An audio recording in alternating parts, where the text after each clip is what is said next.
Bonjour à tous et à toutes, bonjour PA. Salut Benoît, bonjour à tous. Alors aujourd'hui, on y arrive, hein, c'est la dernière échéance, comme on dit, la finale du top 14 qui va remporter le bouclier de Brennus. Ça, on verra d'ici quelques heures. Toulouse contre Montpellier, voilà, donc j'en parlais juste avant avec PA quand on préparait l'émission. À l'époque, on en avait discuté, on avait pris le pari long terme sur Toulouse gagne le championnat, playoff inclus. 1,70, donc c'est plutôt bien vu, ça perd. C'était plutôt bien vu puisque aujourd'hui on a du stade toulousain autour de 1,13, 1,15 au plus haut. Donc ouais, on a une belle value, ouais. Ouais, c'est pas mal. Et surtout qu'on avait anticipé, on s'était dit, Toulouse, ils joueront une demi-finale reposée parce que voilà, ils étaient sûrs déjà d'être qualifiés dans le top 2. Malgré des. Ils ont eu 2 points de pénalité, je crois, quand même, cette année. Ouais, Ils ont quand c'est même ça. fini premier. Voilà. Donc, ils ont quand même fini premier. À surveiller l'année prochaine avec tous les affaires encore, si on va pas leur tirer des points. Bref, on verra bien en début de saison. Mais c'est ce qui s'est passé, en fait, parce qu'ils ont reçu un Racing Métro, on va dire, sur les rotules. Ouais, je sais même pas s'il est resté les rotules. Franchement, C'est ça. 71 points encaissés en demi-finale de championnat. Je sais pas depuis combien de temps c'est arrivé, mais ouais, là, il restait plus d'essence dans le moteur pour le Racing, donc ça fait l'addition est salée quand même. Mais voilà, je l'avais dit la semaine dernière aussi, le Racing a été gagné à Pau, il a laissé quand même pas mal de plumes. En plus d'une fin de championnat où ils ont dû batailler pour se qualifier, voilà, ça n'a pas pardonné face à un stade toulousain qui s'est retrouvé. Antoine Dupont de retour aussi, donc on va pas revenir sur ce match, c'était vraiment une boucherie. On est d'accord, c'était assez impressionnant ce match, mais comme quoi, un des gros paramètres rugby, c'est quand même la fraîcheur. Et ça, on le dira jamais assez. Montpellier, eux, pas si évident que ça contre le Stade Français quand même. Ouais, pas si évident que ça. Alors ils ont plutôt... ouais, la première mi-temps était assez serrée. Ils ont pris 2 essais, coup sur coup. Ça leur a mis un petit coup derrière la tête. Et puis après, ils ont plutôt bien géré. Je crois que le Stade Français a pas mis de points en deuxième mi-temps. Donc ils ont plutôt bien géré leur affaire. Mais après, voilà, il y a aussi de l'inexpérience, hein. Pour Montpellier, ça va être un point qu'on va aborder à la suite. Mais ils ont quand même réussi à battre le Stade Français qui est resté sur une très belle perf contre La Rochelle. Et c'était pas si simple que ça, voilà. J'aurais bien voulu voir ce match-là avec les 2 équipes reposées. Ouais, On saura c'est jamais. toujours un peu le regret, hein, sur ces matchs de phase finale, c'est qu'il y en a une qui est quand même clairement désavantagée par rapport à une autre. Donc après, voilà, moi j'avais fortement recommandé de prendre Montpellier la semaine dernière à 1,50 parce que voilà, clairement c'est une très très belle équipe Montpellier. En plus de ça, ils arrivaient reposés, même si on l'avait dit aussi, le Stade Français n'avait pas forcément usé beaucoup d'énergie sur le terrain. Mais c'est toujours pareil, je me répète, mais en amont, préparer une demi-finale ou même un barrage, t'y laisses beaucoup de jus physiquement, mais aussi psychologiquement. Donc, voilà, avantage Montpellier, je trouve Ouais, je la suis cote vraiment d'accord. haute. Je Et, suis d'accord avec et toi. je suis content d'avoir gagné un peu d'argent Alors, là-dessus. on va attaquer, hein. On va attaquer. Il y a eu on se posait la question sur Dupont. Il y a eu un gros Dupont quand même la semaine dernière. Ouais, il a vraiment fait le job. Vraiment. Il est de retour. Il est de retour. On va dire que c'est cette petite trêve, comment on va dire ça, ces petites vacances avec Iris sont plutôt mises sur le bon chemin. Qu'est-ce que tu vois donc pour cette finale qui est pour les bookmakers super déséquilibrée en fait? Très déséquilibré, déjà on a un stade toulousain, on va parler un peu stats, on va pouvoir prendre le temps parce qu'il y a qu'un seul match aujourd'hui. Si on parle un peu stats, on a quand même le stade toulousain qui va viser une 4e victoire consécutive, un 4e titre consécutif. Face à Montpellier qui arrive à ce niveau-là, il y a avec beaucoup d'inexpérience. On va rappeler qu'ils ont quand même gagné la Challenge Cup, mais c'est une autre compétition face à l'ogre toulousain. Si les codes sont aussi déséquilibrés, c'est parce que la semaine dernière, forcément Toulouse a fait grosse impression, hein. Maintenant, je suis pas sûr que ça soit si déséquilibré que ça. Et c'est pour ça qu'aucune raison d'aller sur Toulouse en sec ce week-end. Franchement, il y a de grandes chances pour qu'il gagne, mais bon, voilà, un 13, un 15, ça vaut vraiment pas le coup. Autant on a pu prendre quelques petites cotes dans la saison, autant celle-ci, ça reste un match de phase finale avec dans un stade de France, donc neutre, avec beaucoup de paramètres, la pression, etc., etc. Voilà, il y a beaucoup de facteurs là à prendre en compte et pour moi, ça sera pas si déséquilibré que la cote ne veut bien le dire parce que cette équipe de Montpellier, elle est quand même, quand même très costaude. On verra tout à l'heure les compos, mais bon, si on prend les défenses de chaque côté, le Stade Toulousain c'est 617 points encaissés contre 587 pour Montpellier, donc deux défenses au point, voilà. Montpellier, c'est la meilleure défense du championnat, voilà, et Toulouse est deuxième. Et en termes d'attaque, on a aussi deux attaques. Alors là, large avantage pour le Stade Toulousain, 981 points marqués face à 824 pour Montpellier.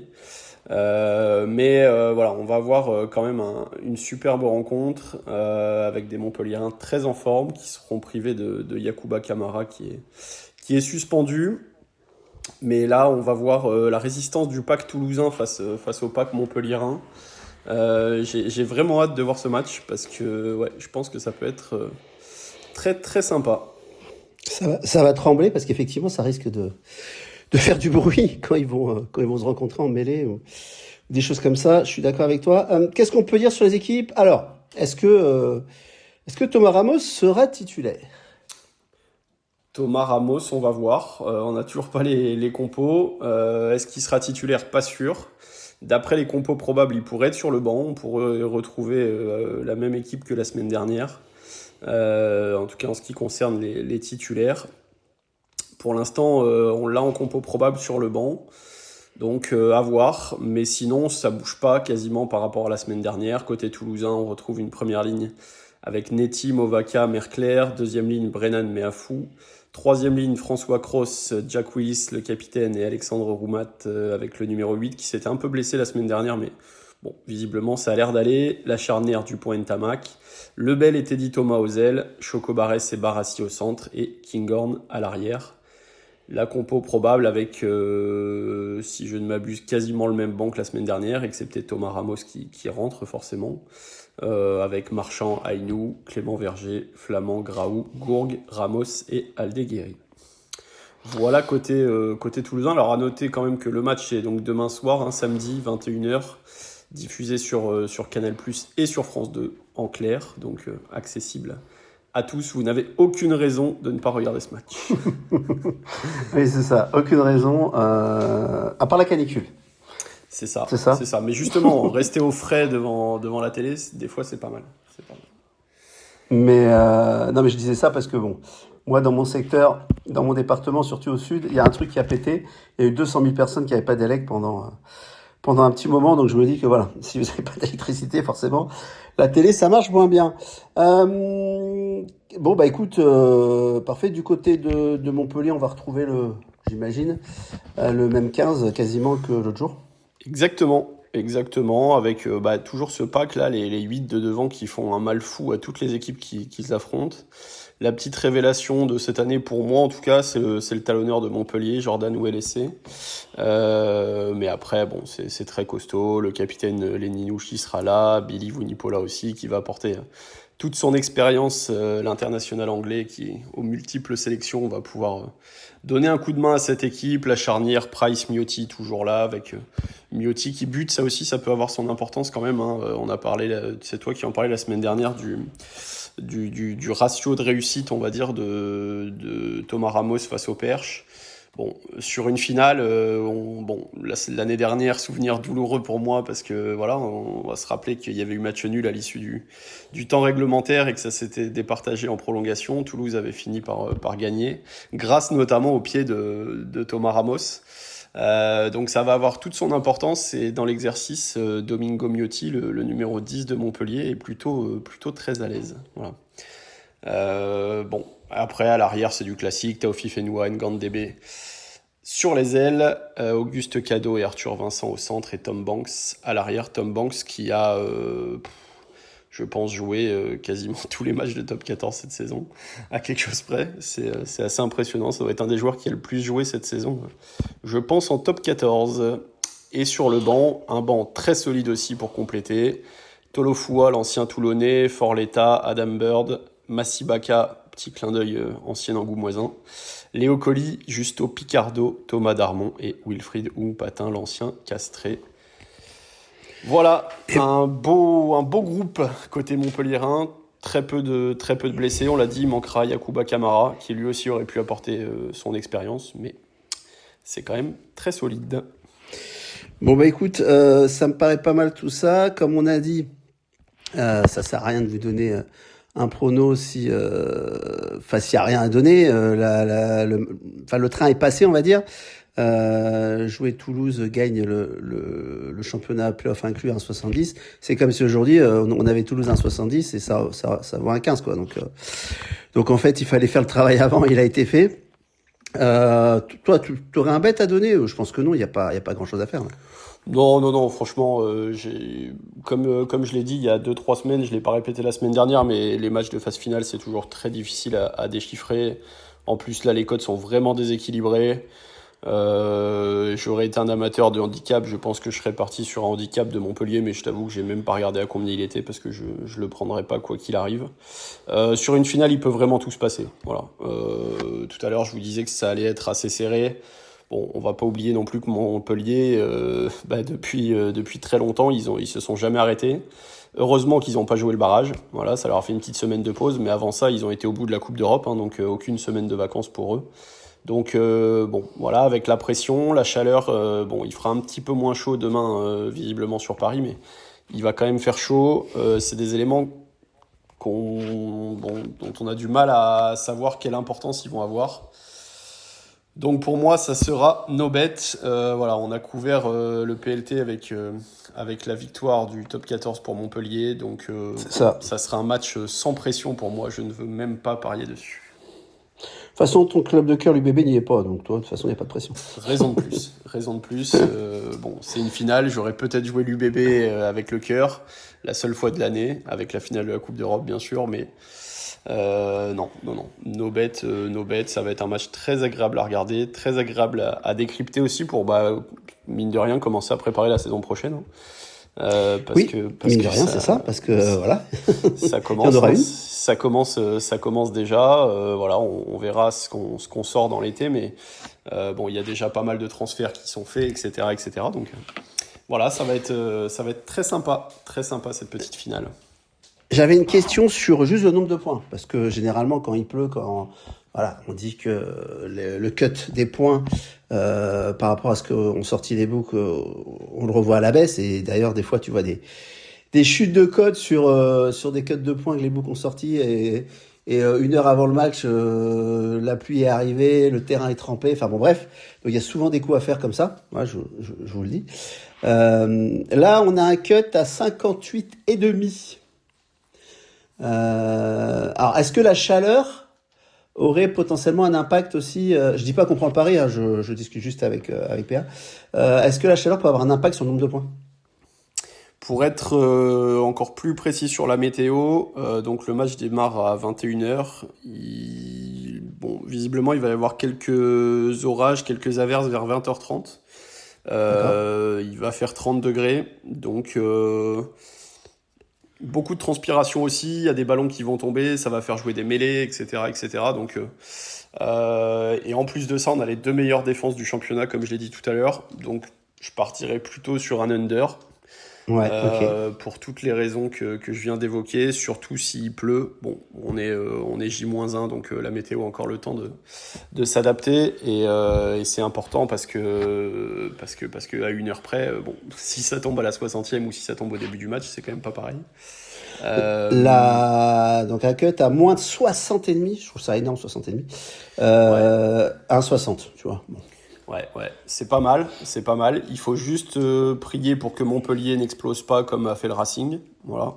Maintenant, je les vois pas forcément exploser. la semaine dernière, ils ont livré un gros match, mais ils ont eu la chance de pouvoir se reposer, entre guillemets, hein, bien sûr. Il y a 2 semaines, vu qu'ils n'ont pas joué de barrage, donc je pense qu'ils ont régénéré un peu les corps et les têtes. Donc, non, à la limite, ce petit under me plaît bien. Voilà. Moins de Voilà, 60, je partais du principe, parce qu'entre forte chaleur, pluie, bon, quand c'est un climat tempéré normal, enfin, il y a rien à dire, mais là, voilà, je me suis dit, ça peut jouer sur les organismes. Et puis, il n'y a pas de pause fraîcheur. C'est pas comme une grande compétition en ce moment, hein, voilà, qui embête tout le monde. Bref, je parle pas de la compétition, je parle des pauses fraîcheurs. Voilà. Même si toi, je sais, PA, que tu as du mal à suivre, non? Du mal à suivre, oui, beaucoup de mal.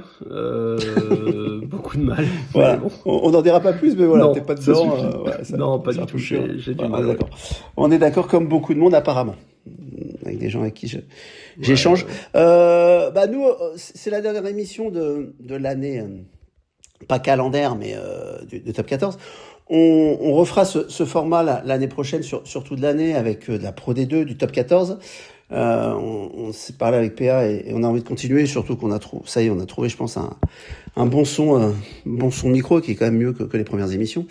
Voilà, on fera des rubriques, des choses comme ça. Donc, dis-nous si le format vous plaît, qu'est-ce qu'on pourrait améliorer, parce qu'on est tout oui, comme on dit, et donc là, on n'a pas parlé de Pro D2 parce que le championnat était fini, mais PA s'intéresse beaucoup aussi à la Pro D2, donc voilà, il y aura des choses à faire. Moi, je suis content. Il y aura un club breton en top 14. On verra ce qu'ils sont capables de faire. En tout cas, le projet se construit et se construit plutôt bien. Donc, on verra s'il sera suffisant cette année ou pas pour rester en top 14. Ça, on en parlera en début de saison, PA, pour d'éventuels PLT, par exemple. Voilà. Exactement, parce que cette année a quand même été plutôt une réussite. On avait Van, on avait donné Van, moi j'avais Van ou Brie. Ouais, t'avais Van. En début de saison, donc Van a largement fait le job, et puis on finit avec ce petit PLT là qui sera forcément gagnant maintenant qu'on a couvert. Donc ouais, c'est plutôt cette année en tout cas, ça a été plutôt bien. Donc, écoute, on se penchera là-dessus. Voilà, peut-être on en reparlera dans l'été, mais voilà, peut-être faire un petit tour des effectifs au début de la saison, etc., si ça vous plaît. Voilà, on peut faire ce genre d'émission pour s'occuper un peu avant l'été, parce que mine de rien, la coupure va être longue là. Ça va être long, 2 mois sans rugby. 2 mois, 2 mois sans ballon ovale, mince. Ouais, un petit peu moins. Quoique, si, il y a eu un crunch France-Angleterre à Vannes. Ça, on n'en a pas parlé, mais. C'est vrai. Voilà. C'est vrai. Que j'ai regardé. Ouais, bon, il y avait pas de cote. J'avais dit de prendre l'équipe de France, mais il y avait pas de cote, donc malheureusement. Voilà, c'était pas. On est d'accord, mais c'était bien vu aussi. Donc voilà, avec peut-être un format que je mettrai, qu'on fera peut-être en podcast. Enfin, on va apporter des améliorations, des choses comme ça. Et le podcast, après, on pourra le diffuser sur YouTube, comme fait un ami à moi, Vincent du Coup Tordu, il fait ça sur le cyclisme. On va essayer de faire ça, quelque chose un peu sur le rugby de similaire, et on verra si vous serez au rendez-vous. PA, merci en tout cas. On a été un peu en phase de test, là on a fait quelques émissions.